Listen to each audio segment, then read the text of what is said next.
Hello friends আমি তোমাদের সামনে আবার একটা নতুন ভিডিও নিয়ে চলে এসেছি। আমি জানি না আমার ভিডিও তোমাদের কেমন লাগছে, কারণ আমি কিছু কমেন্ট পাচ্ছি না। তোমরা যদি আমাকে জানাও যে তোমাদের আমার ভিডিও কেমন লাগছে, তাহলে আমি আরেকটু ইন্টারেস্ট পাবো এই ভিডিওগুলো সুন্দর করে বানানোর জন্য। যাই হোক, আজকে আমরা চলে এসেছি পাটুলিতে।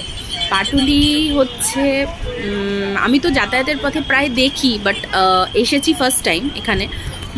দেখি সবাই বসছে, বেশ খাবার দাবারের স্টলগুলো বেশ ভিড়, কিন্তু এলাম এই ফার্স্ট টাইম। এই আলো দিয়ে এত সুন্দরভাবে সাজিয়ে রেখেছে এই সব জায়গাগুলো, এটা আমি মানে হেঁটে হেঁটে সুন্দরভাবে উপভোগ করলাম এই ফার্স্ট টাইম।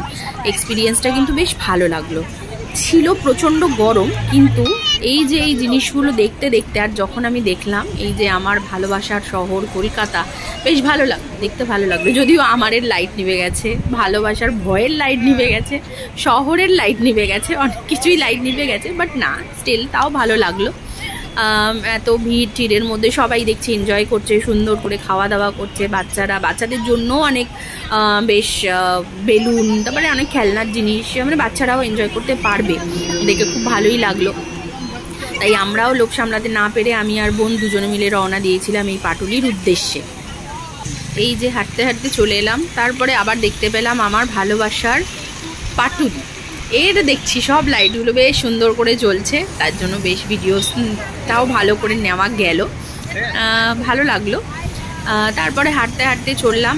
এরা যে ডেকোরেশন, এই যে দেখুন দক্ষিণেশ্বর মন্দিরের যে ইয়েটা বানিয়েছে, এটা বেশ সুন্দর লাগলো। সকালবেলা দেখেছি অনেকবারই, রাত্রেবেলা খুব একটা ওরমভাবে ব্যস্ত রাস্তা তো, ওদিকে যাতায়াতটাও কম হয় না, তো দেখা হয় না। তো এই ফার্স্ট টাইম রাত্রে দেখলাম, খুব ভালো লাগলো, দেখতে সুন্দর লাগলো। তারপরে আমরা হাঁটতে হাঁটতে চলে গেলাম, ওই যে দূর থেকে দেখতে পাচ্ছি সেই বিখ্যাত নচিকেতার চায়ের দোকান। ভিড়টা দেখেই বুঝতে পারছো যে তার চায়ের ক্রেজ কতটা। আর যদিও আমরা চা খাইনি, গরমে চা খাওয়া মানে, যদিও আমি চা লাভার নই, তার জন্য চায়ের স্টলের দিকে অতটা যাইনি, বাট দেখলাম যে মানুষে এত চা খেতে ভালোবাসে, এতটা ভিড় দেখে বুঝতেই পারছো তোমরা। তারপরে অনেক খাবারের স্টলগুলো দেখতে দেখতে ফার্স্টে আমরা দেখলাম, তারপরে ভাবলাম যেখানে ভিড় কম হবে সেখানে গিয়ে খাবো। তো প্রত্যেকটা স্টলে খুবই লোভনীয় খাবার এবং সবই রিজনেবল দামে। শেষে এই কাকুর দোকানে এসে দেখলাম দামগুলো বেশ রিজনেবল এবং যথেষ্ট ভিড় কম। তারপরে কাকুর দোকান থেকে আমরা ফিশ ফিঙ্গার আর ক্রিসপি চিকেন নিয়ে নিলাম, যেটা খেতে খুবই সুন্দর ছিল। ফিশ ফিঙ্গারটা তো অসাম খেতে ছিল, আর আমি চিকেন ট্রাই করিনি, কিন্তু বোনের এক্সপ্রেশন দেখে বুঝতেই পারছো ভালোই ছিল। এই যে অন্যান্য স্টলেও অনেক কিছুই দেখতে পেলাম। এখান থেকে আমরা মোমো নিয়েছিলাম, কিন্তু মোমোর ভিডিওটা আর করা হয়নি, কারণ এতটা ভিড় ছিল, এত গরম ছিল। আমি জাস্ট পার্সেল নিয়ে বাড়ি চলে এসেছি, কারণ এই ভিড়ের মধ্যে এতক্ষণ দাঁড়িয়ে আর মোমোর ভিডিওটা আমার আর করা হয়নি।